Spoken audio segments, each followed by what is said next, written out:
ছাগলকাণ্ডে আলোচিত জাতীয় রাজস্ব বোর্ডের সাবেক সদস্য মোহাম্মদ মতিউর রহমান ও তার স্ত্রী নরসিংদীর রায়পুরা উপজেলা পরিষদের সাবেক চেয়ারম্যান লায়লা কানিজ লাকিকে গ্রেপ্তার করা হয়েছে। মঙ্গলবার রাতে রাজধানীর বসুন্ধরা এলাকা থেকে তাদের গ্রেপ্তার করে ডিবি পুলিশের একটি দল।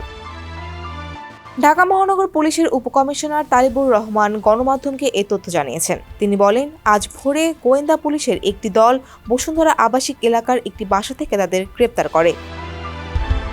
মতিউরের ছেলে গত বছর 12 লাখ টাকা দামের একটি কোরবানির ছাগলের ছবি ফেসবুকে পোস্ট করার পর বিতর্ক শুরু হয়। ছবিটি ভাইরাল হলে মতিউরের সম্পদের উৎস নিয়ে প্রশ্ন ওঠে। কেউ না বুঝলেও আমরা আপনার প্রয়োজন বুঝি, আর তাই তো অত্যাধুনিক ফিচার সম্বলিত বিভিন্ন সাইজ আর কালারের 250-টিরও বেশি ডিজাইন অপশন নিয়ে ওয়ালটন স্মার্ট ফ্রিজ বোঝে আপনার প্রয়োজন।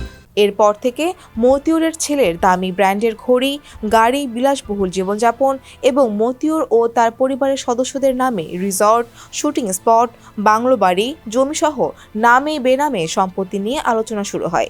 পরে দুর্নীতি দমন কমিশন তার সম্পদের অনুসন্ধান শুরু করে।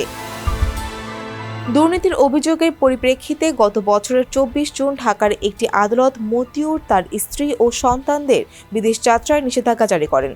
এদিকে চলতি বছরের 6 জানুয়ারি অবৈধভাবে সম্পদ অর্জনের অভিযোগে মতিউর, তার স্ত্রী লায়লা কানিজ, তাদের মেয়ে ফারজানা রহমান ইপসিতা ও ছেলে অর্ণবের বিরুদ্ধে আলাদা মামলা করে দুদক।